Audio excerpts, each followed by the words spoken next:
YCP అధినేత YS Jaganmohan రెడ్డిపై TDP MLC Bhumireddy Ramgopal Reddy సంచలన వ్యాఖ్యలు చేశారు. పులివెందుల్లో రాజారెడ్డి అరాచకం సృష్టించారని ధ్వజమెత్తారు.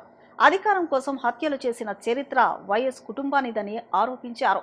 అధికారం కోసం హత్యలు, ఆధిపత్యం కోసం కుట్రలు చేశారని ఆగ్రహం వ్యక్తం చేశారు. గనుల కోసం ఎంతో మందిని చంపేశారని ఆక్షేపించారు. రామ్గోపాల్ రెడ్డి మాట్లాడేందుకు బలవంతంగా మైన్స్ను స్వాధీనం చేసుకున్నారని రామ్గోపాల్ రెడ్డి ఆరోపించారు. గత కొద్ది రోజుల క్రితం వైఎస్ఆర్సీపీ అధ్యక్షులు జగన్మోహన్ రెడ్డి గారు తన కుటుంబ చరిత్ర చెప్తూ తన తాత తండ్రులంతా కూడా చాలా పెద్దవారు, ఈ సమాజానికి ఎంతో సేవ చేశారు అని చెప్పి తన కుటుంబం ఈ దేశ స్వాతంత్రం కోసం పోరాడి ఈ దేశ స్వాతంత్రం తెచ్చిన దాంట్లో క్రియాశీలక పాత్ర పోషించారనే విధంగా చెప్పడం జరిగింది. ఇప్పటికి వైఎస్ రాజారెడ్డి గురించి చాలామందికి తెలియదు. అదేవిధంగా ఈయన తండ్రి గారు కూడా చనిపోయి, రాజశేఖర రెడ్డి గారు కూడా చనిపోయి అనేక సంవత్సరాలు అవుతుంది.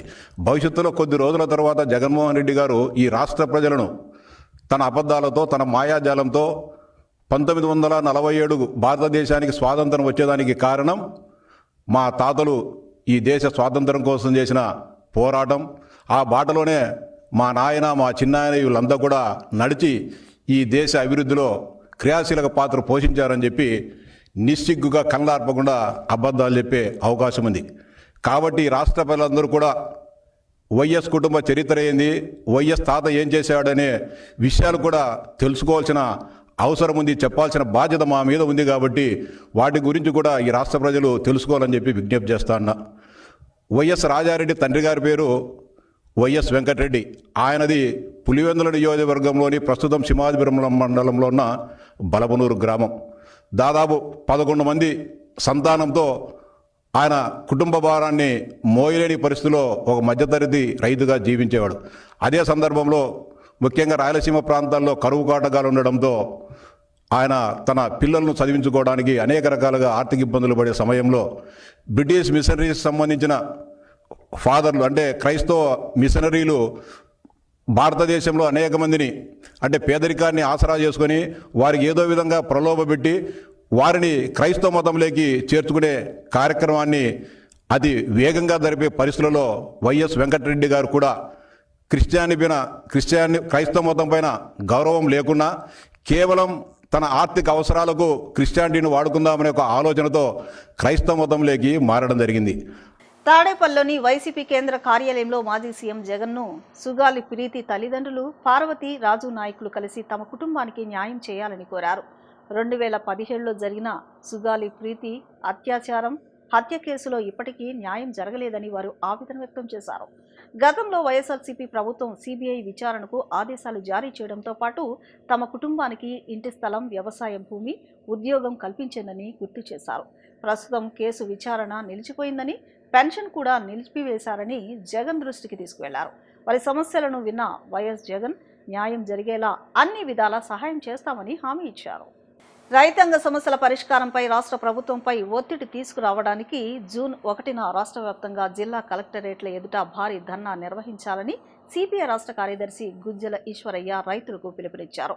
ఖరీఫ్ సీజన్ ప్రారంభమవుతున్న ప్రభుత్వం ఇప్పటివరకు సాగు, విత్తన, రుణ ప్రణాళికలు ప్రకటించలేదని విమర్శించారు.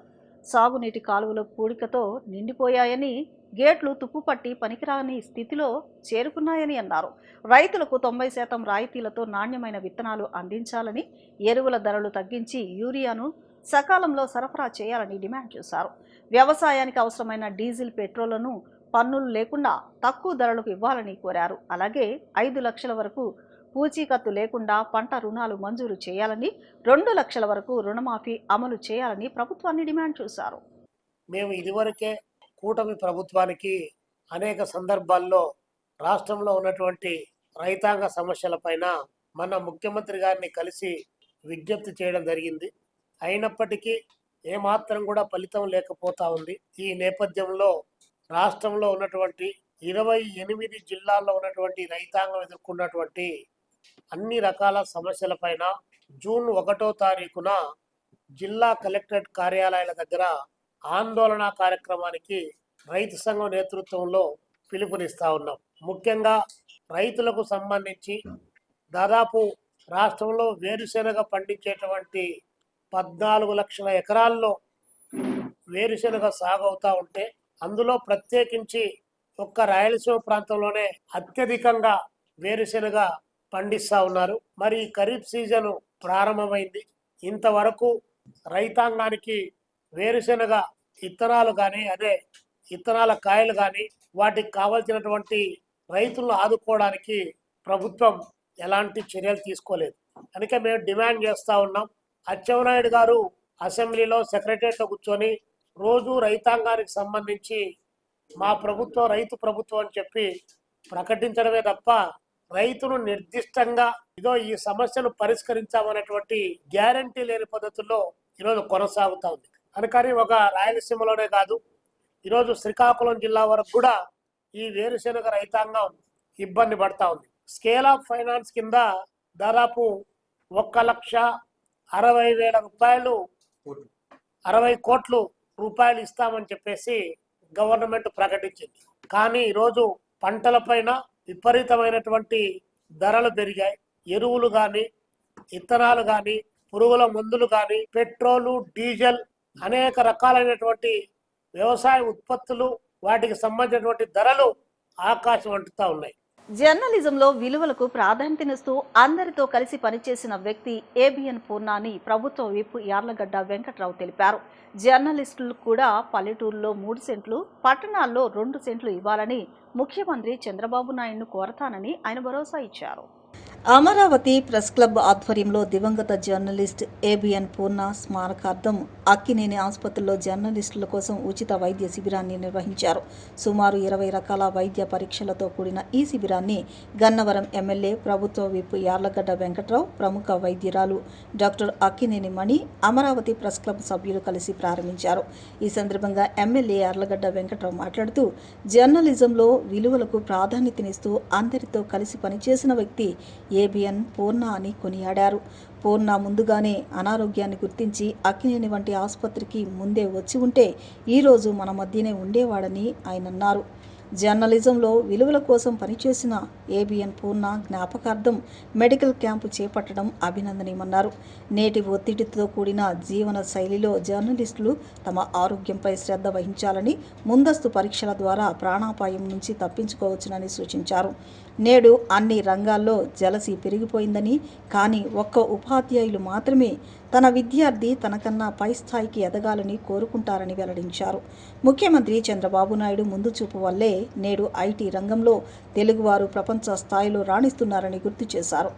నున్న జర్నలిస్టు సొసైటీ స్థలం విషయంలో అసెంబ్లీలో మాట్లాడాలని, ఆ స్థలం జర్నలిస్టులకే దక్కేలా ముఖ్యమంత్రితో చర్చిస్తామని హామీ ఇచ్చారు.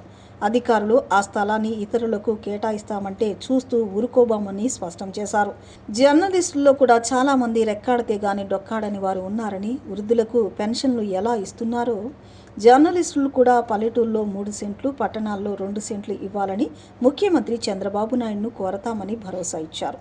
డాక్టర్ అక్కినేని మణి ఎన్ఆర్ఐగా ఉంటూ హాస్పిటల్ను ఇంత అత్యాధునికంగా నిర్వహించడం ఆశ్చర్యం కలిగిస్తుందన్నారు.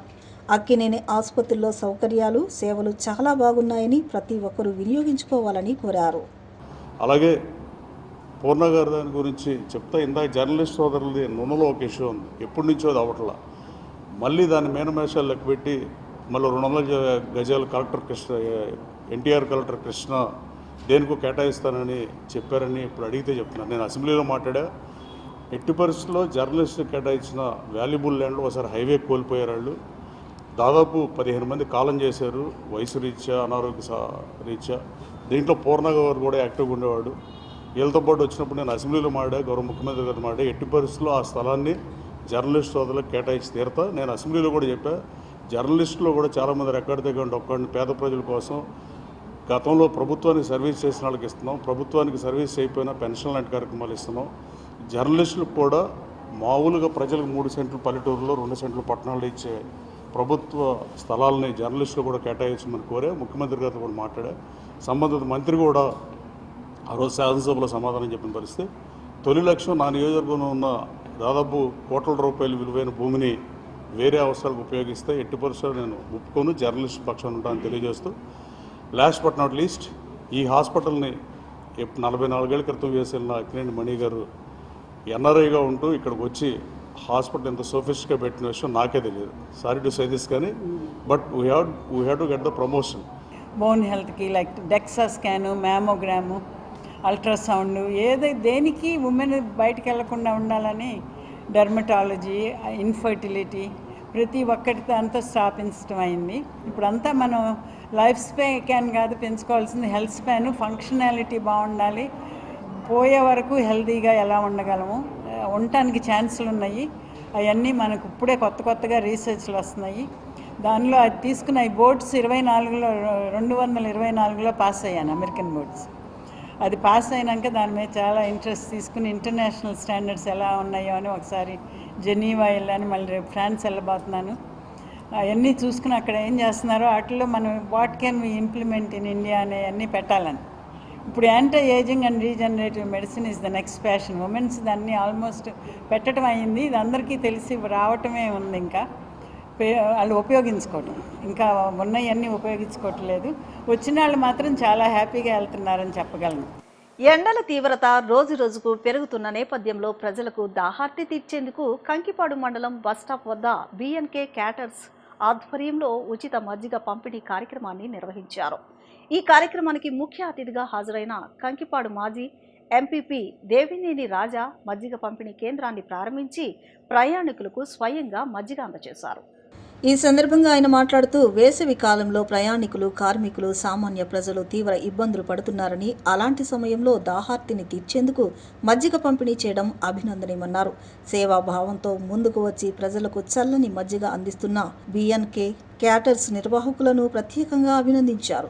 మానవ సేవే మాధవ సేవ అనే ఉద్దేశంతో ప్రతి ఒక్కరూ తమ వంతు సామాజిక బాధ్యతగా ఇలాంటి సేవా కార్యక్రమాల్లో పాల్గొనాలని పిలుపునిచ్చారు. ప్రయాణికులకు వేసవిలో ఉపశమనం కలిగించేలా ఏర్పాటు చేసిన ఈ మజ్జిగ కేంద్రానికి ప్రజల నుంచి మంచి స్పందన లభించిందన్నారు.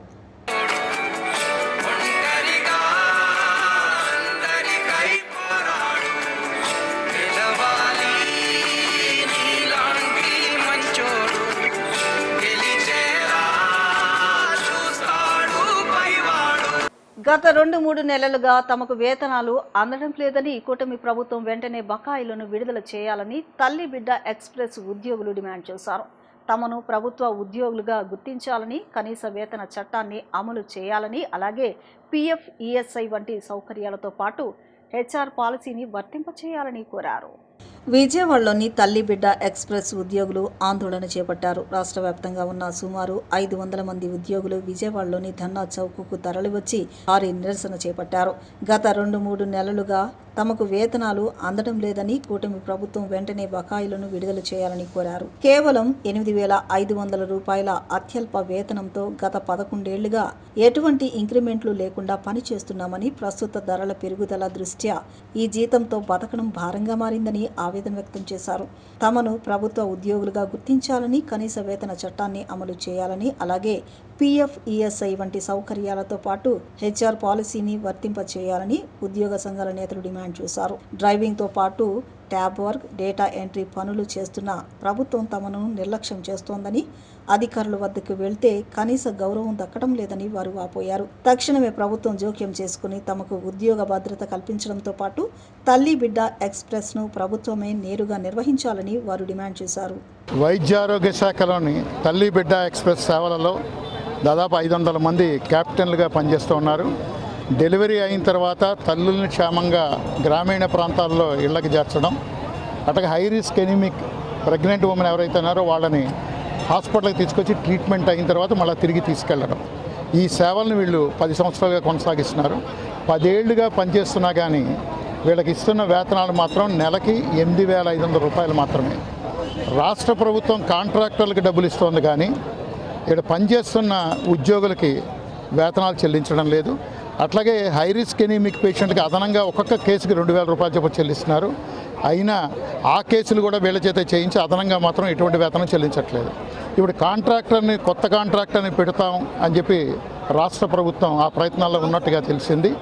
ఈ కాంట్రాక్టర్ మారి సమయంలో అయినా రాబోయే కాంట్రాక్టర్ ద్వారా వీళ్ళందరికీ కూడా కనీస వేతనాలు అమలు చేయించాలని, రాష్ట్ర ప్రభుత్వంలోనే అత్యంత తక్కువ జీతాలు తీసుకుంటున్న వీళ్ళకి ఇతర కాంట్రాక్ట్ అవుట్సోర్సింగ్ ఉద్యోగులతో సమానంగా వేతనాలు చెల్లించాలని, పిఎఫ్ఈఎస్ఐ సౌకర్యం అమలు చేయాలని, 8 గంటల పని విధానం అమలు చేయాలని చెప్పి కోరుతూ ఉన్నాం.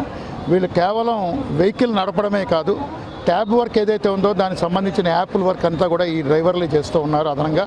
కాబట్టి దానికి ఒక డిఈఓ చేసే వర్క్ను కూడా వీళ్ళు చేస్తున్నారు. దానికి అవసరమైన అదనపు ఎక్విప్మెంట్ కావచ్చు, అదనపు ఇన్సెంటివ్ కావచ్చు చెల్లించాలని చెప్పి కోరుతూ ఉన్నాం. అట్లాగే లీవ్ సౌకర్యం కల్పించాలని చెప్పి కోరుతున్నాం. వీళ్ళ ఆరోగ్య శాఖలో పనిచేస్తున్న వీళ్ళకి అనారోగ్యం చేసే పరిస్థితి ఎవరు చెప్పుకోవాలో తెలియని పరిస్థితి. కాబట్టి ఆరోగ్య బీమా సౌకర్యం కూడా కల్పించాలని చెప్పి కోరుతూ ఇవాళ రాష్ట్ర ధర్నా నిర్వహిస్తూ ఉన్నాం. రాష్ట్ర ప్రభుత్వం వెంటనే జోక్యం చేసుకుని ఈ సమస్యలన్నీ కూడా పరిష్కారం చేయాలని చెప్పి విజ్ఞప్తి చేస్తూ ఉన్నాం. సమస్యల పరిష్కారం కాకుంటే రోడ్ల మీదకి రావడం తప్ప మరో మార్గం లేదు. ఆ పరిస్థితి రాకుండానే సమస్యలు పరిష్కరించమని చెప్పి కోరుతూ ఉన్నాం. గత 10 సంవత్సరాల నుంచి కూడా మేము ఇందులో పని చేస్తున్నాము. 500 మంది. 10 సంవత్సరాల నుంచి కూడా మాకు ఇంక్రిమెంట్ లేక, శాలరీ ఎక్కువ పెంచగా, ఎన్ని ప్రభుత్వాలు మారినా, ఎన్ని కంపెనీలు మారినా కూడా ఇదే ధోరణితో ఉన్నారు. ఇప్పుడుండే కూటమి ప్రభుత్వం కూడా మేము పలుమార్లు వినతులు ఇవ్వడం జరిగింది. అయినా కూడా ఏ ఒక్క అధికారి నుంచి కూడా మాకు సరైన న్యాయం జరగకపోగా, అందుకోసమే ఈరోజు CI2 పిలుపు మేరకు మేము రాష్ట్ర యూనియన్ నిర్ణయించి 28 జిల్లాల నుంచి ఈరోజు ఈ ధర్నా చేయడం జరుగుతుంది. భవిష్యత్తులో మాకు తగిన న్యాయం చేయకపోతే మరిన్ని ఉద్యమాలు చేస్తామని మేము ఆశిస్తున్నాం. మెగా డిఎస్సి పేరుతో కూటమి ప్రభుత్వం నిరుద్యోగులను మోసం చేసిందని వైసీపీ అధికార ప్రతినిధి ఎర్రగొండపాలెం ఎమ్మెల్యే తాటిపత్రి చంద్రశేఖర్ విమర్శించారు. తాడేపల్లిలో జరిగిన మీడియా సమావేశంలో ఆయన మాట్లాడుతూ డిఎస్సిలో పేపర్ లీకేజీలు, డేటా డిలీట్లు, అక్రమాలు జరిగాయని ఆరోపించారు. స్పోర్ట్స్ కోటా ఎంపికలు, మెరిట్ లిస్టు విషయంలో ప్రభుత్వం స్పష్టత ఇవ్వడం లేదన్నారు. నిరుద్యోగ భృతి హామీ కూడా అమలు కాలేదని విమర్శించారు. మాజీ సీఎం వైఎస్ జగన్మోహన్ రెడ్డి హయాంలో విద్యారంగానికి ప్రాధాన్యం ఇచ్చారని, ఇప్పుడు ప్రభుత్వ పాఠశాలలో నాసిరకం సదుపాయాలు అందుతున్నాయని ఆరోపించారు. డిఎస్సి వ్యవహారంపై పూర్తిస్థాయి విచారణ జరిపి బాధ్యులపై చర్యలు తీసుకోవాలని ఆయన డిమాండ్ చేశారు. జగన్ అన్న గారు ఇచ్చినటువంటి డిఎస్సిని క్యాన్సల్ చేసి విపరీతమైనటువంటి ప్రచార ఆర్భాటాలు,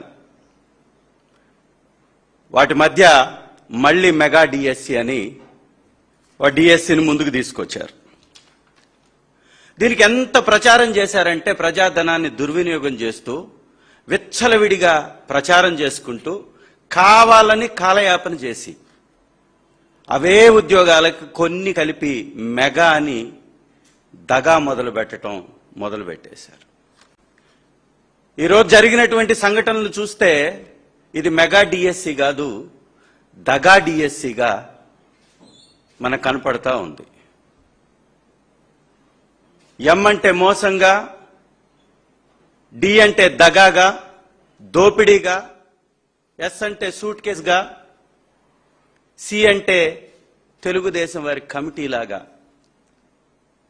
అంటే పచ్చ నేతలకి ఒక పండగ వాతావరణాన్ని,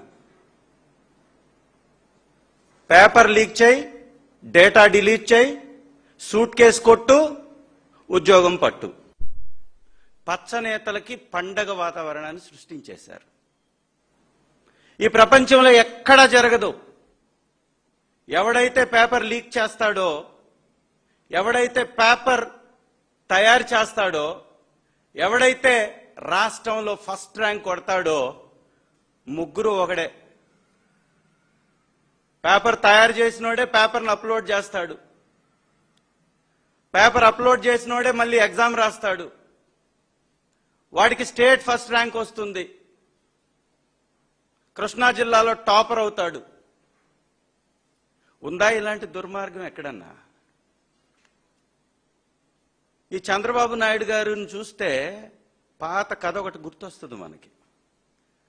టీడీపీ మహానాడును ఘనంగా నిర్వహించేందుకు పార్టీ శ్రేణులు మండు టెండను సైతం లెక్క చేయకుండా ఉత్సాహంగా సిద్ధమవుతున్నారని మాజీ మంత్రి దేవినేని ఉమా తెలిపారు. గత 2 ఏళ్ల ప్రగతిని ప్రజలకు వివరించడంతో పాటు రాబోయే 3 సంవత్సరాల దిశానిర్దేశం చేసే వేదికగా మహానాడు నిలవనుందని చెప్పారు. మెగా డిఎస్సి 2025ను పారదర్శకంగా నిర్వహించినప్పటికీ దానిపై వైసీపీ అసత్య ఆరోపణలు చేస్తుందని విమర్శించారు. మంత్రి నారా లోకేష్కు మంచి పేరు వస్తుందనే అసూయతో వైసీపీ బురద జల్లే ప్రయత్నం చేస్తోందని అన్నారు. నిరుద్యోగులకు హామీ ఇచ్చి అధికారంలోకి వచ్చిన వైసీపీ ఒక్క డిఎస్సి కూడా నిర్వహించలేదని, ఇప్పుడు టీచర్లను కించపరిచేలా మాట్లాడడం దురదృష్టకరమన్నారు. మెగా డిఎస్సిని అడ్డుకునేందుకు 220కి పైగా కేసులు వేశారని, అయినా కూటమి ప్రభుత్వం పెట్టుబడులు, ఉద్యోగాల కల్పన దిశగా ముందుకు వెళుతోందని పేర్కొన్నారు. అందరికీ నమస్కారం. మహానాడు తెలుగు ప్రజలందరూ కూడా పర్వదినం. వ్యవస్థాపక అధ్యక్షులు స్వర్గీయ నందమూరి తారక రామారావు గారి పుట్టినరోజు. పార్టీ ఆవిర్భావం నుంచి మహానుభావుడు 1982 మార్చి 29న పార్టీని స్థాపించారు. దేశ చరిత్రలో 9 నెలలు జరగకుండా అధికారంలోకి వచ్చిన ఏకైక పార్టీ తెలుగుదేశం పార్టీ. జనవరి 9, 1983 రామారావు గారు ముఖ్యమంత్రిగా ప్రమాణ స్వీకారం చేసిన రోజు. మే 28 ఆయన పుట్టినరోజు, మహానాడు పండుగ. ఆ రోజు నుంచి ఈ రోజు వరకు ఈ 44 ఏళ్లలో ప్రతి పుట్టినరోజు కూడా రామారావు గారిది మహానాడు పర్వదినంగా, అది కరోనా సమయంలో కావచ్చు, ఏ సంవత్సరం అయినా సరే, ఎన్ని విపత్కర పరిస్థితులు ఉన్నా కూడా మహానాడు పర్వదినాన్ని తెలుగువారు, పార్టీ కార్యకర్తలు, నాయకులు అందరూ కూడా ఒక పర్వదినంగా ఆ పండుగ వాతావరణంలో 27, 28, 29 బహిరంగ సభలతో మహానాడు జరిగేది. ఈ సంవత్సరం మరి 27, 28 రేపు ఎల్లుండి పెద్ద ఎత్తున ఫస్ట్ టైం 1875 క్లస్టర్స్లో ఏదైతే రాష్ట్ర పార్టీ కార్యాలయంలో మహానాడు వేదిక ద్వారా జాతీయ అధ్యక్షులు చంద్రబాబు గారి నాయకత్వంలో, అదేవిధంగా వర్కింగ్ ప్రెసిడెంట్గా ఏదైతే యువ నాయకుడు మన లోకేష్ బాబు నాయకత్వంలో పెద్ద ఎత్తున మహానాడు జయప్రదం కాబోతా ఉంది.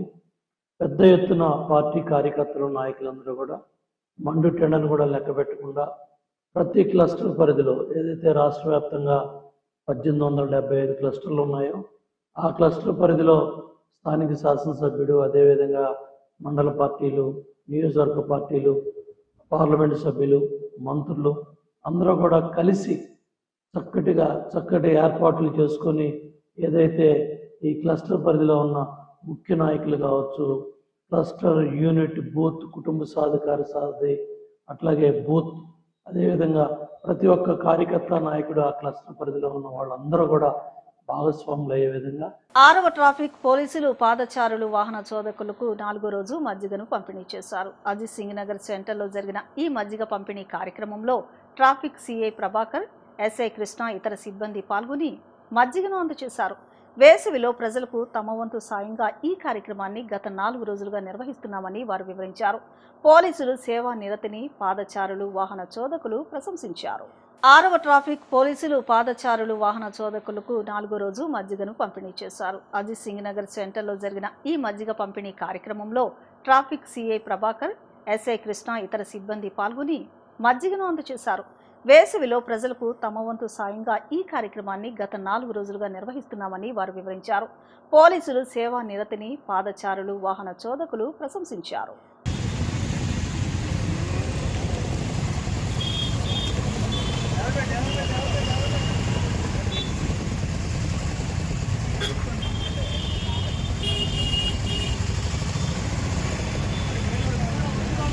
వార్తలు ముగించే ముందు ముఖ్యాంశాలు మరొకసారి.